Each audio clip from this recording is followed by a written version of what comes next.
पूज्य माताओं एवं सुहृद भक्तवृंद, गत रविवार गीता के तृतीय अध्याय की चर्चा में हम लोगों ने ये देखा था 6वें श्लोक में कि भगवान अर्जुन से ये कह रहे हैं कि हे अर्जुन देख, कर्मेंद्रियाणि संयम्य यः आस्ते मनसा स्मरन् इंद्रियार्थान् विमूढ़ात्मा मिथ्याचारः स उच्यते। इस पर थोड़ी चर्चा हुई थी। आज उसी सूत्र को लेकर आगे बढ़ें तो यहाँ भगवान ने ऐसे लोगों के विषय में 2 विशेषण लगाए जो अपनी कर्मेंद्रियों को दबाकर मन से विषयों का चिंतन करते हैं। उनको पहले तो विमूढ़ कहा है और दूसरा मिथ्याचारी कहा है। तो विमूढ़, भगवान जब विमूढ़ कह रहे हैं तो निंदा के अर्थ में या सामान्य भाषा में कहें गाली देने के लिए नहीं कह रहे हैं। भगवान किसी की निंदा नहीं करते हैं, भगवान तथ्यात्मक बात कहते हैं। ये विशेष जानना चाहिए। जब हम आक्रोश में किसी के प्रति द्वेष आदि से किसी व्यक्ति को मूढ़ या मूर्ख कहते हैं तो हमारे मन में उसको छोटा दिखाने की इच्छा रहती है, उसका अपमान करने की इच्छा रहती है, वो गाली है। पर भगवान जब यहाँ कह रहे हैं विमूढ़, तो इसका तात्पर्य है कि उस व्यक्ति को ज्ञान नहीं है। और ये विमूढ़ता का लक्षण आपको हमको जानना चाहिए। क्यों जानना चाहिए? हो सकता है वो दुर्गुण कहीं हम में ना हो, अपने में विमूढ़ता हो सकती है। इस संभावना के लिए विमूढ़ता को जानना आवश्यक है। विमूढ़ः मिथ्याचारः, विमूढ़ है उसको मिथ्याचारी कहा जाता है।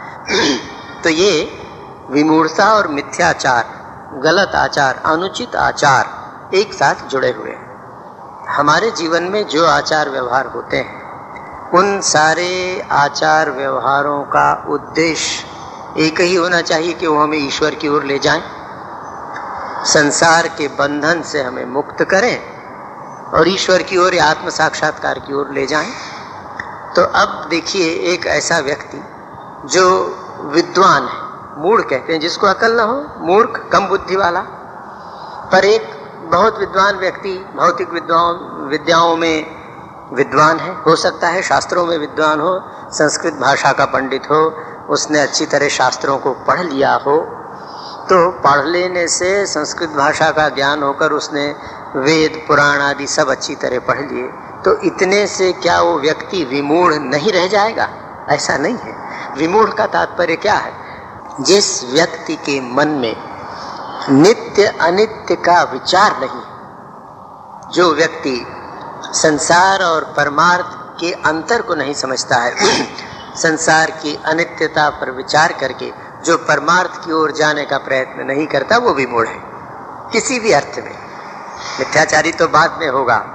तो हमारे जीवन में ये वृत्ति है क्या? आपसे बार बार इस मंच से निवेदन किया जाता है कि ये सारी चर्चा इसलिए है कि हम अपनी चेतना में परिवर्तन ला सकें। हम सहयात्री हैं, मैं भी आपके साथ ही हूँ, तो सब ईश्वर की इच्छा से होता है। तो उसने मुझे यहाँ वक्ता के रूप में बिठा कर रखा है, पर मुझ में कोई वैशिष्ट नहीं है। हम सब सहयात्री हैं। हम लोग सहयात्री किस अर्थ में हैं कि हमने कम से कम थोड़ा तो ये समझ लिया है कि मनुष्य जीवन का प्रयोजन केवल संसार नहीं है। संसार का सुख, संसार की सुविधाएं अपने स्थान में ठीक है, आवश्यक भी हैं, किंतु ये सीढ़ियां हैं। इन सीढ़ियों से चढ़कर हमको संसार को पार करके परमार्थ में जाना है। इसलिए आप यहाँ कृपा पूर्वक आते हैं। प्रभु ने मुझे ये अवसर दिया है कि मैं शब्दांजलि रूप में आपके हृदय में बैठे हुए परमात्मा की अर्चना कर पाता हूँ, आराधना कर पाता हूँ। तो देखिए, विमूढ़ माने ऐसा व्यक्ति जो परमार्थ के बारे में नहीं सोचता है, जीवन के परम उद्देश्य ईश्वर प्राप्ति के विषय में विचार नहीं करता है, संसार की सुख सुविधाओं में डूबा हुआ है, ऐसा व्यक्ति विमूढ़ है। तो वो विमूढ़ता मुझ में है कि नहीं, ये कैसे मैं जानूंगा? केवल आत्मनिरीक्षण के द्वारा देखना पड़ेगा कि मुझ में ऐसी वृत्ति तो नहीं है। अब भगवान कहते हैं विमूढ़ आत्मा मिथ्याचार। मिथ्याचार क्या है? मिथ्या माने असत्य नहीं, जैसे घोड़े की सींग तो वो 3 काल में नहीं थी। मिथ्या का ये अर्थ नहीं है कि जिसका कभी अस्तित्व ही ना हो, जैसे आकाश कुसुम, आकाश में कभी फूल नहीं लगते हैं, ये मिथ्या नहीं है। मिथ्या का तात्पर्य है जैसा है वैसा न दिखे, दिखता है पर जैसा है वैसा नहीं दिखता है, उसके विपरीत दिखता है। भीतर से एक व्यक्ति भोग की आकांक्षा रखे है, नाम यश की आकांक्षा रखे है, धन की आकांक्षा रखे है, और बाहर से त्यागी का बाना धारण करके करता है। बहुत से ऐसे मिथ्या त्यागी दिखते हैं, वो इसलिए कि जैसे असली नोट चलता है तभी लोग नकली नोट छापते हैं। उसी तरह देखते हैं कि भाई जो लोग सन्यासी का बाना धारण करते हैं, गेरुआ पहनते हैं, जटा जूटा आदि धारण करते हैं, तो लोग उन पर श्रद्धा करते हैं, उनको प्रणामी देते हैं, कुछ करना नहीं पड़ता है, मजे से रहते हैं। ऐसा जो व्यक्ति है वो कैसे मिथ्याचार, भीतर कुछ और है बाहर कुछ और दिखे, उसका नाम मिथ्याचार है। मिथ्याचार का यही तात्पर्य है कि हमारा मन और मुंह एक नहीं। भगवान श्री रामकृष्ण देव के शब्दों में मन मुख अगर एक न हो तो वो मिथ्याचार है। तो अब हमें ये परीक्षा करके देखना है भगवान क्या कहते हैं। यह तो इंद्रियाणि मनसा नियम्य मनसा आस्ते स्मरण इंद्रियार्थान, इंद्रियों को तो उसने दबा लिया है पर मन से विषयों का चिंतन कर रहा है, तो ऐसा व्यक्ति मिथ्याचारी है। तो हमारे जीवन में ऐसा मिथ्याचार न हो। तो सदाचार क्या है? मिथ्याचार के विपरीत।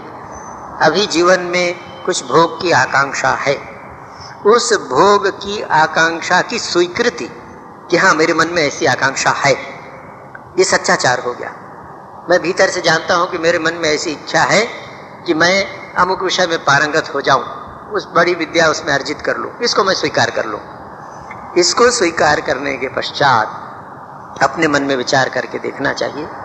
मान लीजिए मन में ऐसा लगता है कि ये रॉकेट कैसे उड़ते हैं इसके विषय में सब कुछ हम क्या सब काम छोड़ के उसी विद्या को पढ़ने में आप लगे हैं या मैं लगाऊं। तो साधक को अब ये सोचना पड़ेगा कि मैं जीवन की स्थिति में हूँ, जिस दिशा में जा रहा हूँ उसमें रॉकेट कैसे उड़ता है, रॉकेट विद्या क्या है, इससे मेरा क्या लाभ होगा। केवल एक जिज्ञासा मात्र है, लाभ कुछ नहीं होने वाला है। ऐसा विचार करके थोड़ी बहुत आवश्यक जानकारी प्राप्त करके किससे आत्म साक्षात्कार होगा इस दिशा में अगर जाता है तो वो मिथ्याचारी नहीं होगा। तो मिथ्याचार से बचने के लिए अपने आप से परिचय करके अपनी दुर्बलताओं को, अपनी आशा आकांक्षाओं को स्वीकार कर लेना कि मेरे मन में धन प्राप्ति की इच्छा अभी है, अब है तो उसको सत्संग से, विचार से, विवेक से मैं दूर करूंगा। कि धन की एक सीमा है, धन का सारा संबंध तन से है, धन को मन से नहीं जोड़ूंगा। धन को मन से जोड़ा आदमी की गया। जिन जिन लोगों ने धन को मन से जोड़ा है आज तक तड़पते अरबपति होकर भी भिखारी की तरह रहते हैं। ये समझ लिया व्यक्ति ने कि नहीं, तो वो मिथ्याचारी नहीं है।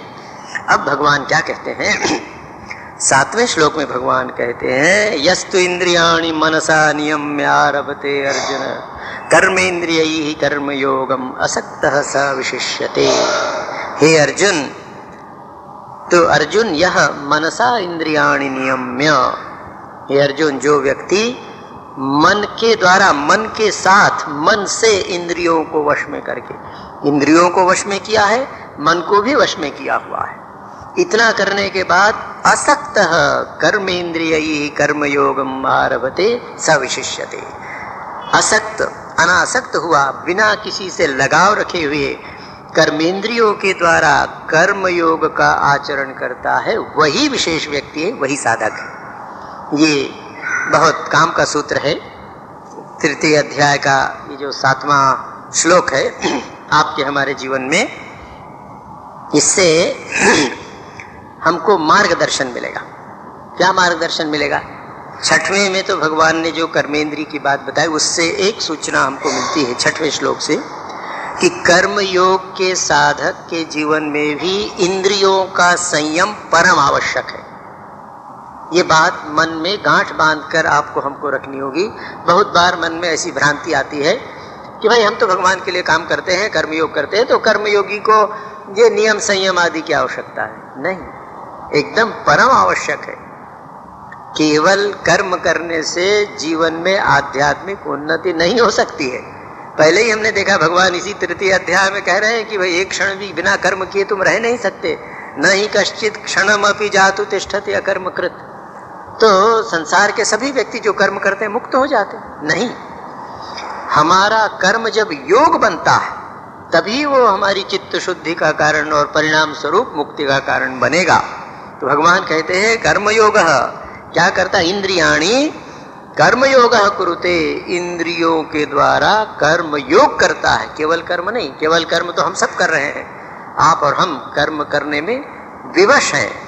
तो इंद्रियों को मन और इंद्रियों को वश में करके जो कर्म योग करता है, तो कर्म योग के साधक को इंद्रिय संयम की ओर ध्यान आ जाए। इसकी आधारशिला है। बिना इंद्रिय संयम के, आत्म संयम के संसार में कोई योग नहीं हो सकता है। और यहाँ नम्रता से आपसे निवेदन करूं, आत्म संयम या इंद्रिय निग्रह या इंद्रिय संयम का मतलब साधु हो जाना नहीं है। ये भी एक बड़ी भ्रांति हम लोगों के मन में आ जाती है। हम सोचते हैं कि भाई इंद्रिय संयम माने साधु हो जाना पड़ेगा।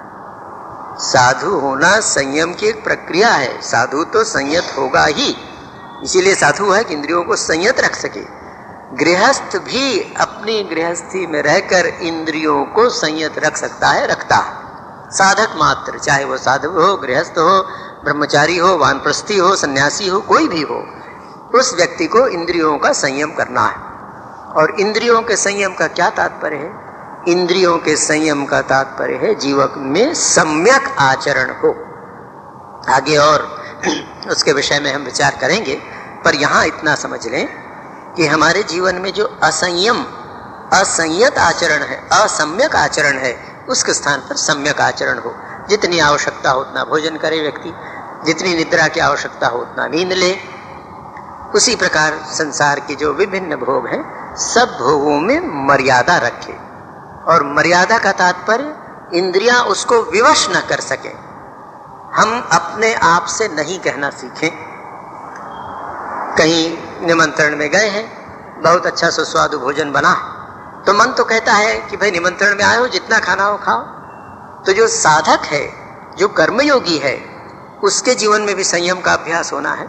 तो वो शरीर की बात देखेगा, मन की बात नहीं सुनेगा। शरीर को जितनी आवश्यकता उतना भोजन उसने कर लिया और अत्यंत स्वाद से किया, बहुत स्वाद रुचि लगाकर वो भोजन करेगा, जितना दूसरा असंयत व्यक्ति नहीं कर सकता।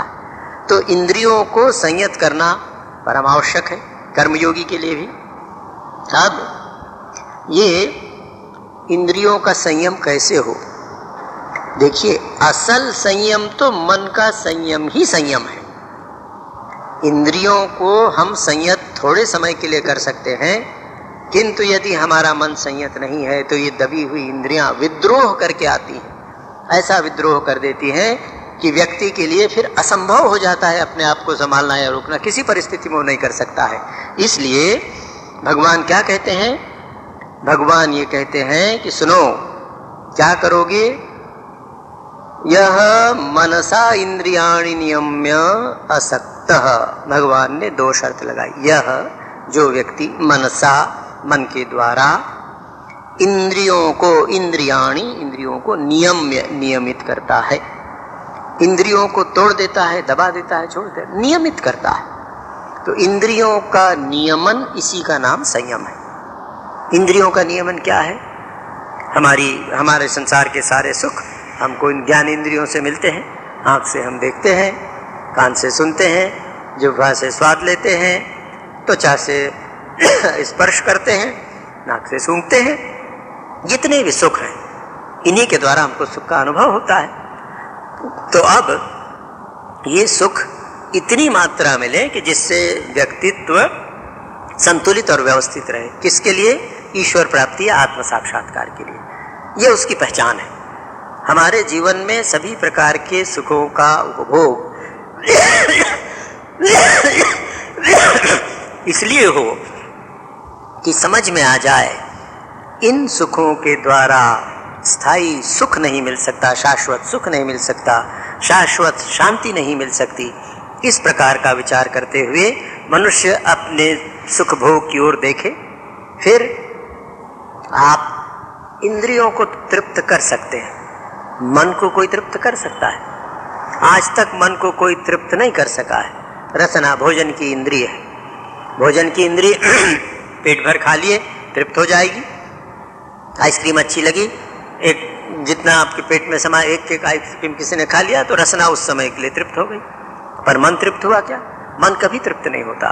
तो ये बात कर्म योग के साधक को पकड़ कर रखनी पड़े, सभी योग के साधक को पकड़ कर रखनी पड़ेगी कि भोगों के द्वारा इंद्रियों को, मन को तृप्त नहीं किया जा सकता है।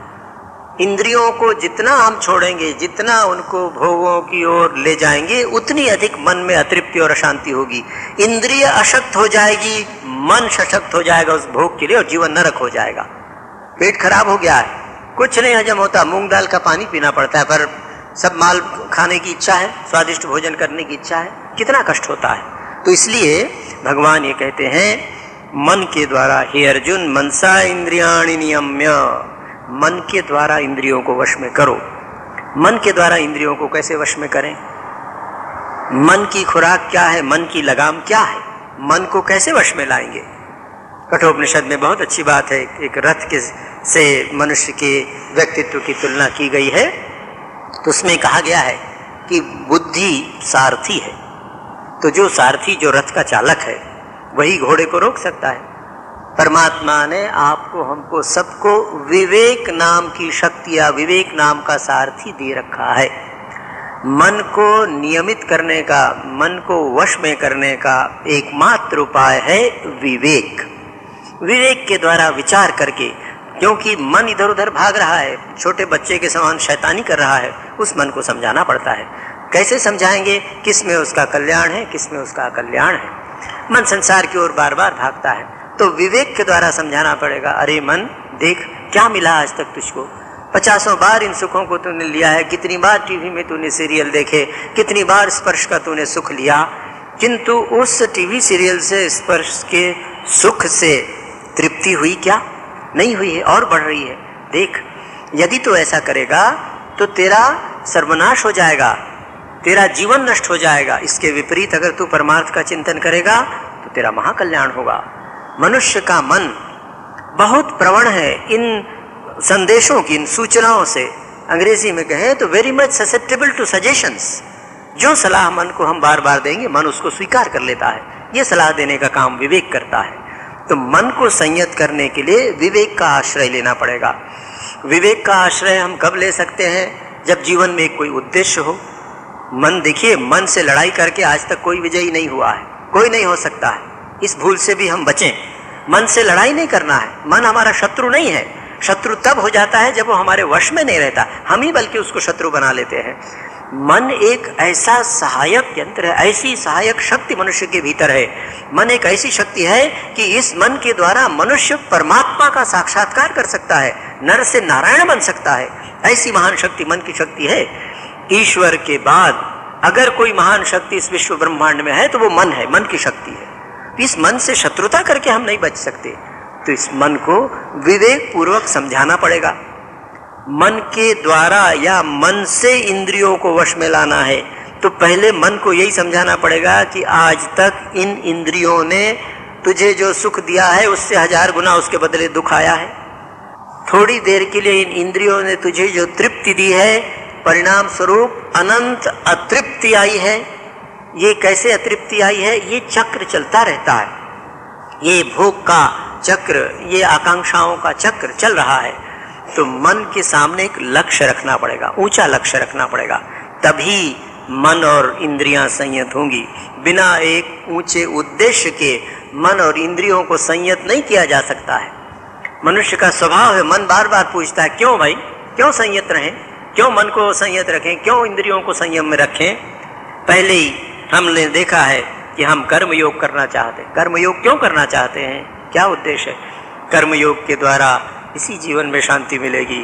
वेदांत के शब्दों में दुखों की आत्यंतिक निवृत्ति और परमानंद की प्राप्ति हो जाएगी। ये बात बार बार आपको सुनने को मिलेगी गीता के प्रवचन में, या जो भी आप आध्यात्म की चर्चा करेंगे उस आध्यात्म की चर्चा में ये बात कि हमारे जीवन का यही उद्देश्य है। वेदांत क्या कहता है? जीवन मुक्ति। इसी देह में रहते हुए हमारे दुखों की आत्यंतिक निवृत्ति हो जाए, किसी भी प्रकार का शारीरिक, मानसिक, बौद्धिक, आत्मिक कोई भी दुख हमारे जीवन में न रह जाए और परमानंद की प्राप्ति हो जाए।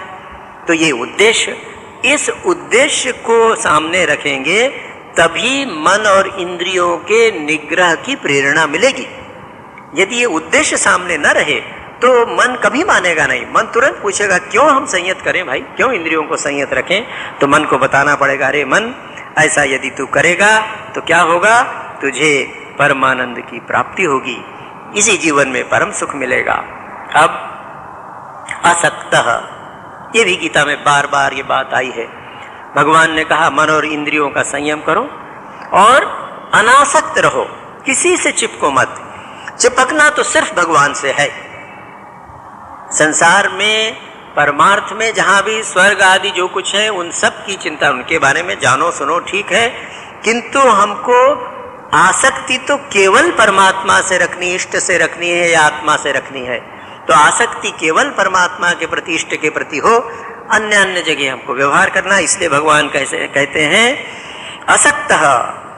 तो ये शर्त हो गई कि मन के साथ इंद्रियों को वश में किया और अनासक्त है। कर्मेंद्रियैः कर्मयोगम आरभते, इतना करने के बाद मन सहित इंद्रियों को नियंत्रण में लाकर अनासक्त हो चुके हैं, तब कहते हैं इंद्रियों के द्वारा कर्मयोग करो। जो कर्म तुमको भगवान ने दिया है उस कर्म को तुम करो। अब इसका एक दूसरा और सरल उपाय कहिए, या जिस उपाय से हम इंद्रियों का संयम सरलता पूर्वक कर सकेंगे, वो एक उपाय है सत्संग। जो व्यक्ति इंद्रियों और मन के संयम के प्रयत्न में लगे हुए हैं, ऐसे व्यक्तियों का अधिक से अधिक संग करना चाहिए। वो आपके घर में भी हो सकता है, आप दोनों हो सकते हैं, पति पत्नी हो सकते हैं, पिता पुत्र भाई, सारा परिवार आपका इस दिशा में सहयोगी हो सकता है कि जब सब लोगों ने ये निश्चय कर लिया कि नहीं, हम लोग संयत जीवन बिताएंगे, हम इसी जीवन में प्रयत्न करेंगे कि हमारे जीवन के संपूर्ण दुख समाप्त हो जाएं और हमको परमानंद की प्राप्ति हो जाए। ये उद्देश्य अगर आपके परिवार के सामने रहा, शास्त्र की भाषा में एक शब्द में मोक्ष या परम सुख, ये उद्देश्य आपके सामने है, परिवार के सभी लोगों को तो सहायक हो गई। फिर ऐसे जहाँ सत्संग होते हैं, ऐसे जिन व्यक्तियों से आपका परिचय हो कि जो संयम की दिशा में लगे हैं, ऐसे लोगों के साथ रहने से एक दूसरे से सहायता होती है।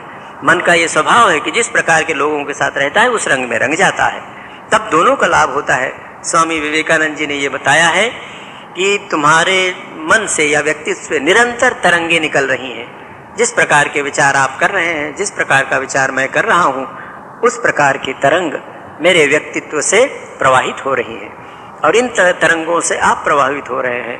आपके मानसिक तरंगों से मैं प्रभावित हो रहा हूँ। तो करना क्या है? जो व्यक्ति आत्म संयम का प्रयत्न कर रहा है, इंद्रियों को वश में लाकर कर्मयोग करना चाहता है, ऐसे व्यक्ति का जब हम संग करेंगे तो उसके मन की तरंगे और हमारे मन की तरंगे एक होंगी। तो जैसे एक एक रेशे मिलकर रस्सी और एक एक रस्सियों से मोटा रस्सा बन जाता है, उसी प्रकार आपके हमारे दोनों के मन में शक्ति आएगी। इसलिए ऐसे लोगों का संग करना चाहिए, सत्संग करना चाहिए। अब हम सत्संग तो कर रहे हैं, इंद्रिय संयम की बात आई, एक दूसरी कठिन समस्या आती आसक्ति की। भगवान ने कहा असक्तः, असंग रहो, चिपको मत। हमारा मन चिपकू है। आपने अगर देखा होगा, स्कूल, अभी स्कूल खुले, छोटे बच्चों के स्कूल वगैरह आप जाके देखें, बच्चे च्युइंग गम चबाते रहते हैं और जब रिसेस होती है तो क्या करते हैं, उसको जीभ से निकाल के किसी के गले में चिपका देते हैं, गाल में अपने छोटे दोस्तों के। आप देखिए ध्यान से, तो वो कहीं भी चिपक जाता है। तो जैसा च्युइंग गम जहां रखो चिपक जाता है, हमारा मन चिपकू है, कहीं ना कहीं चिपकेगा। आप बिना चिपकाए बच नहीं सकते। तो क्या करें?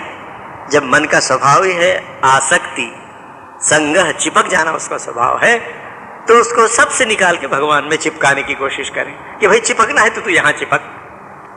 तब कर्मयोग का सरल तरीका, कैसे इंद्रियों को वश में करके कर्मयोग करो, ऐसा उन्होंने बताया।